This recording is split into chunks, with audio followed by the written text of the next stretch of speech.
Assalamualaikum warahmatullahi wabarakatuh. Selamat bertemu kembali dalam video pembelajaran TAPK. Kali ini kita akan membahas chapter 4, yaitu tentang topik lanjutan Benford Law. Pada bab ini kita akan mendiskusikan tentang bagaimana mengkuantifikasi tingkat konfirmitas dari Benford Law, kemudian menguji beberapa kasus dan memperkenalkan second order test. Juga menekankan bahwa kesesuaian dengan Benford Law tidak memberi jaminan bahwa laporan keuangan bebas dari kecurangan. Ketika auditor eksternal memulai penugasan mereka, terdapat asumsi bahwa laporan keuangan bebas dari salah saji yang material. Hipotesis null dengan demikian mengasumsikan bahwa laporan keuangan disajikan secara jujur. Dapat pula dikatakan bahwa dalam penugasan auditor, hypothetical practice null atau PH0 adalah tidak ada kesalahan saji yang material. Auditor kemudian melakukan pemeriksaan atas laporan keuangan, atas prosedur-prosedur dan pengendalian yang ada, untuk menemukan bukti bahwa hipotesis null ini tidak benar.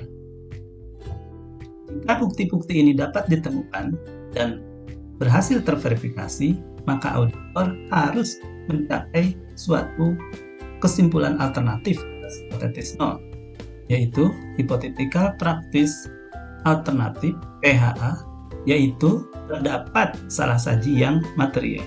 Namun, auditor harus selalu waspada terhadap kemungkinan terjadinya dua jenis kesalahan.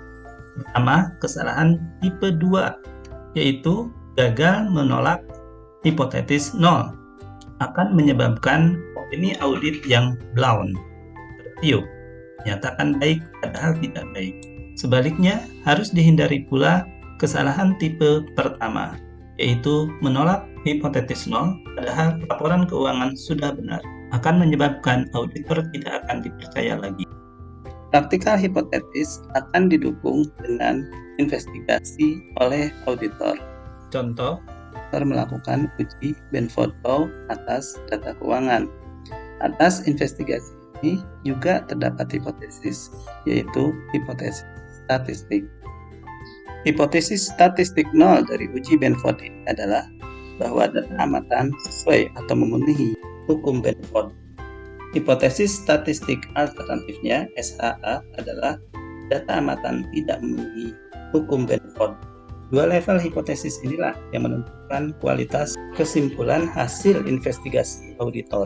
Dalam dunia yang sempurna, kita mengharapkan adanya korelasi antara jika auditor menyimpulkan SH0, data memenuhi hukum Benford, benar mengimplikasikan PH0, hipotesis praktis 0, tidak ada salah saji material pada laporan keuangan.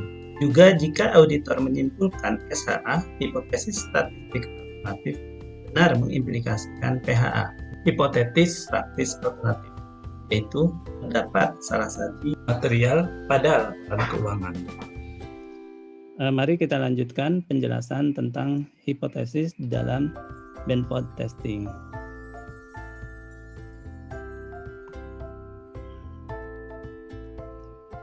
Nah, kalau kita petakan interaksi antara hipotesis praktis dengan hipotesis statistik, ya, dengan demikian kira-kira bisa digambarkan dalam matriks sebagai berikut.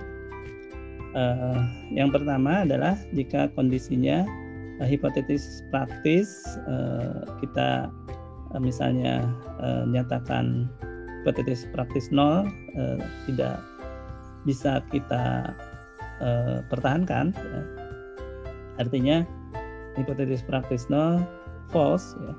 Maka berarti financial statement are misstated, ya. Tidak dilaporkan secara wajar. Yang kedua, kesimpulan kita dalam hal hipotesis praktis ini kemungkinannya adalah hipotesis praktis 0 benar, berarti bahwa laporan keuangan telah disajikan secara wajar. Nah, dengan kondisi hipotesis praktis 0 true dan hipotesis praktis 0 kita tolak, ya, juga ada dua kemungkinan hipotesis statistik 0, yang pertama ditolak dan yang kedua diterima. Bagaimana hubungannya jika hipotesis praktis 0 ditolak dan hipotetis statistik 0 juga ditolak ya. Nah, berarti ini sesuai dengan yang kita harapkan ya.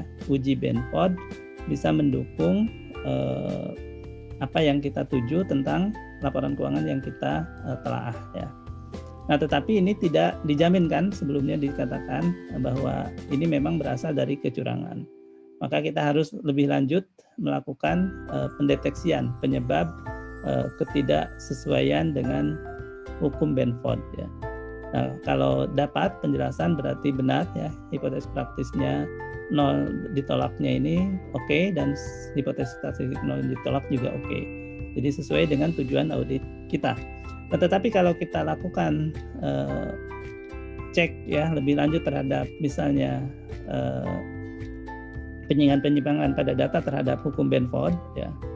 Nah, berarti meskipun hipotesis statistik 0 ditolak di sini, tetapi tidak ada penjelasan yang membuat outlier atau simpangan-simpangan terhadap hukum Benford ini bisa kita pahami memang sebagai kecurangan gitu ya. Kalau tidak jelas, maka kita akan menghasilkan tetap opini audit wajar ya. Opini audit wajar ini berarti yang disebut sebagai blown audit opinion tadi ya. Kita tidak berhasil membuktikan apa yang sebenarnya terjadi, misalnya hipotetisnya atau keadaannya sebenarnya adalah terjadi memang ada kecurangan dalam penyajian laporan keuangan.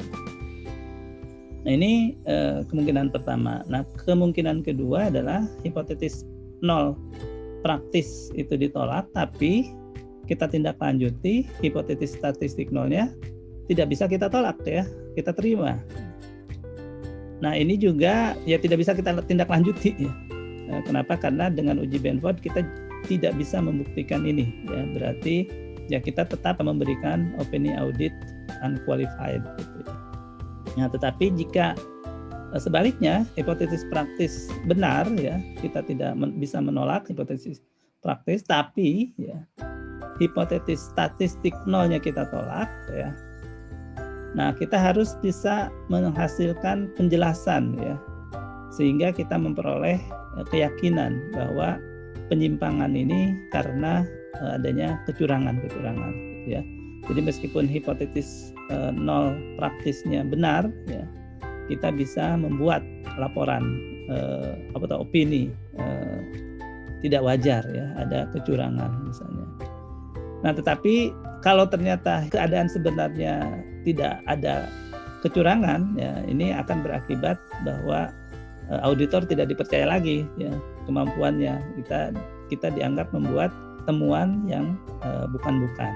Nah, ini juga harus diperhatikan.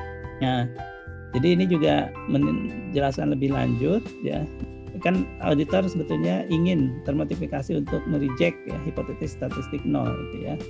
Nah, tapi kalau sudah ditolak ya, nah ini baru red flag aja ya, baru bendera merah saja. Kita harus melakukan pengujian atau mengecek lebih lanjut supaya kita bisa yang ditolak ini bisa kita putuskan untuk juga menyatakan praktis alpha alternatif itu memang yang diterima. Nah, kemudian non-conformity to Benford is an indicator ya. Nah, jadi tapi ya tadi sesudah kita tindak lanjuti, kita cari penjelasan. Nah, ada penjelasannya, makanya tidak otomatis hipotesis statistik ditolak itu berarti ada kecurangan, karena sumber-sumbernya ada 4 ya. Yang pertama adalah ternyata sesudah kita cek, untuk data ini memang akan selalu conform to Benford laws ya, karena semua datanya sifatnya ya itu tidak akan conform dengan Benford law ya. Jadi bagaimanapun kita bolak-balik ya, ini ya memang akan selalu tidak conform dengan Benford law ya, jadi kita tidak bisa menggunakan Benford law dalam hal ini ya. Jadi ini gagal ya menggunakan Benford law. Nah, tapi yang kedua adalah ada penyimpangan, tetapi ketika kita cari penjelasannya, ternyata penjelasannya bukan berasal dari kecurangan. Nah, ini dijabarkan dengan contoh data ini ya. Jadi 2000 daily stock volume for all company listed on New York Stock Exchange. Ini dicek ya. Ternyata ada penyimpangan di kelipatan 10, 20, 30, 40 ya sampai 90. Nah, ketika kita cari penjelasan, ini lebih besar dari proporsi keterjadian yang lebih besar dari Benford Law yang ada di kurva ini ya, itu ternyata karena memang penjualan saham itu dibuat di kelipatan 10 ini ya, 200, 1000, 100, 500, banyak yang dipaksa di kelipatan 10. Nah, akibatnya berarti ini bukan karena kecurangan, tapi memang ada sifat dari data yang menyebabkan terjadi perbedaan dengan Benford Law di angka 2 digit ini. Ya, jadi ya sebetulnya meskipun hipotesis statistik nolnya kita tolak, tapi akhirnya dari penjelasan ini kita tidak bisa menyatakan kemudian laporan keuangan ada kecurangan. Nah, yang ketiga karena type 1 error ya. Jadi type 1 error itu yaitu seperti dijelaskan sebelumnya, kita menyatakan ada kecurangan, tapi ternyata ya itu kebetulan saja yang kita dapat datanya yang itu yang salah, yang membuktikan sesuatu yang sebetulnya tidak merepresentasi ya. Jadi ini type 1 error ya. Nah, ini memang agak sulit ya. Mungkin harus cukup banyak datanya ya sehingga kita bisa ini kan type 1 error ini. Meskipun kita ada tingkat signifikansi, tapi tingkat signifikansi nanti dijelaskan di sini. Kadang kalau misalnya first digit itu karena datanya besar, semua jadi signifikan ya. Nah, akibatnya bisa terjadi type 1 error. Nah, baru yang terakhir ini memang karena adanya penyimpangan itu karena ada kecurangan. Nah, berarti kita menggunakan hukum Benford di sini terbayar lunas ya. Ada anomali datanya. Nah, kita bisa menyatakan opini ada kecurangan, laporan keuangan tidak disajikan secara wajar. Nah, kemudian kita lihat lebih lanjut Benford Law yang mana yang kita terapkan ya. Yang ada awalnya Benford Law itu sebetulnya untuk uji first digit saja ya. Frank Benford himself only tested the first digit of the number in his samples. Nah, tapi di dalam buku ini Nigri ini merekomendasikan menggunakan first two digit ya. Pertama karena kalau hanya satu digit itu angka yang akan kita kelola akan sangat banyak ya dibandingkan dengan first two digit ya. First two digit itu angkanya terbagi ke 90 kategori ya. Kalau first digit angkanya misalnya hanya dibagi ke 10 kategori, jadi masing-masing akan sangat banyak anggota dari hitungannya untuk setiap first digit itu ya. Nah, jadi di sini kedua juga disebutkan give large audit samples that are highly inefficient ya. Jadi tidak efisien ya dengan first digit ini. Nah, tentang signifikansi tadi pengambilan keputusan hipotesis statistik 0 ditolak gitu ya, tingkat signifikansinya berapa, itu bisa menggunakan Z statistik ya. Nah, tapi Z statistik ini menjadi bias ya ketika sampel banyak sekali, kadang jadinya menyebabkan ada perbedaan itu menjadi signifikan gitu ya, terdorong kepada semua signifikan. Nah, ada yang lebih baik yang direkomendasikan di sini menggunakan mean absolute deviation. Nah, kemudian kita coba cek bagaimana melakukan uji Benford Law dalam Excel untuk first two digit test. Nah, nanti di first two digit test ini kita akan mendapatkan hasilnya berupa first two digit testnya, kemudian hitungan untuk first two digit test tersebut berapa banyak ya first two digit tersebut ya. 10 ini 22.388 ya. Kemudian proporsi untuk hitungan 10 ini kalau menurut proporsi aslinya ini 22388 dibagi total itu berapa ya. Nah, menurut hukum Benford harusnya berapa? Ini berdasarkan rumus. Nah, berarti ada difference. Absolute difference-nya 0,04. Nah, ini mean absolute difference nanti dibagi ya, dapat med ya. Nah, tapi untuk Z statistik hitung dengan dengan rumus Z, menghitung Z ya yang sebelumnya ditunjukkan ini di paling kanan ini. Nah, nanti yang signifikan berdasarkan MAD dan signifikan berdasarkan Z ini mungkin menjadi perhatian serius ya. cari penjelasannya. Nah, bagaimana di datanya? Ya, kita buka.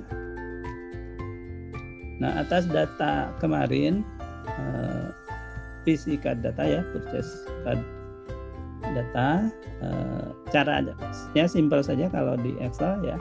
Kita ambil data yang akan diuji di sini.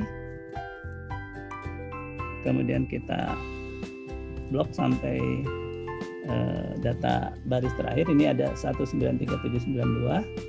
Nah, ini kita masukkan ke template Negrini Cycle di data.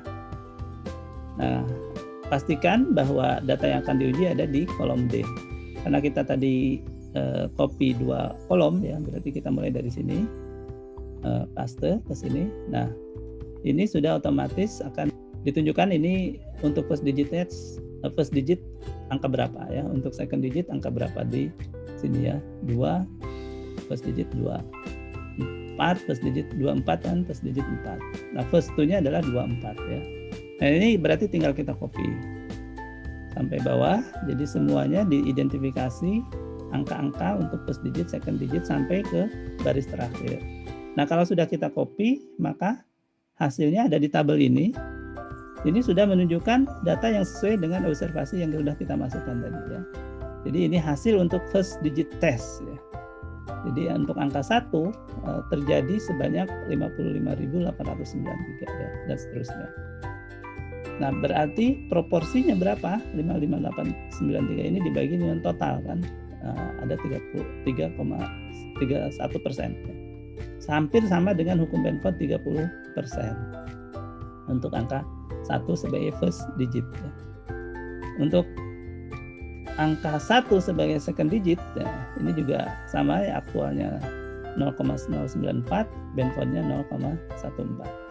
Nah, yang akan kita gunakan ya, yang direkomendasikan di buku ini adalah first 2 digit ya, ini juga otomatis ya. Count-nya berapa? Ya, ini pakai count if ya. Nah, aktualnya ini adalah proporsi dari count ini terhadap total ya. Ada 4,8%. Nah, Benfordnya adalah 4,1%. Nah, nanti absolute difference dan Z statistik. Nah, ini nanti untuk mengecek. Nah, kita lihat dulu di langsung saja first 2 ini ya, grafiknya. Nah, di grafik ini akan ditunjukkan digit 2 digit mana kalau first 2 digit ya, yang berbeda dengan hukum Benford yang ada di kurva ini. Nah, yang negatif penyimpangannya kecil-kecil, tapi yang lebih besar dari kurva Benford banyak ya. Ada di angka 10, angka 20 ya, 24. Nah, ini baru kita harus cari penjelasannya ya. Jadi ini kita sudah statistik, hipotesis statistik nolnya sudah bisa kita tolak ya, karena ada banyak ini, dan kita cek ya signifikansinya. Kalau memang signifikan, berarti kita dengan yakin menolak hipotesis statistik nol, tapi belum berarti sudah bisa mengeluarkan opini laporan audit data atau laporan keuangan curang ya. Kita harus cek lagi dengan ini kenapa gitu ya. Kalau penjelasannya memang karena kecurangan, berarti ya kita bisa membuat laporan memang karena kecurangan, opini ada kecurangan. Nah, demikian yang dapat disampaikan terkait dengan bab 4 ini untuk first 2 digit. Dan yang pernah dijelaskan sebelumnya dengan Microsoft Access ya, itu adalah mengisi tabel untuk yang count first 2 digit ya, first 2 digit. Nah, nanti ke kanannya ini tetap harus dimasukkan ke Excel. Count-nya dapat dari akses ini tinggal dikopikan ke sini ya. Jadi hanya menggantikan proses di sini ya. Ini misalnya diperlukan kalau jumlah data di atas 1 juta berapa yang merupakan baris terakhir dari Excel ini ya. Kita harus mau tidak mau pakai akses. Nah, dengan akses kita bisa masukkan langsung count-nya ke sini ya. Kalau di sini kan tidak sampai 1 juta ya, karena hanya ada 90 saja. Nah, ini tingkat signifikansinya di sini. Demikian, semoga bermanfaat. Terima kasih. Sampai ketemu dalam video berikutnya, bab 5 dan seterusnya. Assalamualaikum warahmatullahi wabarakatuh.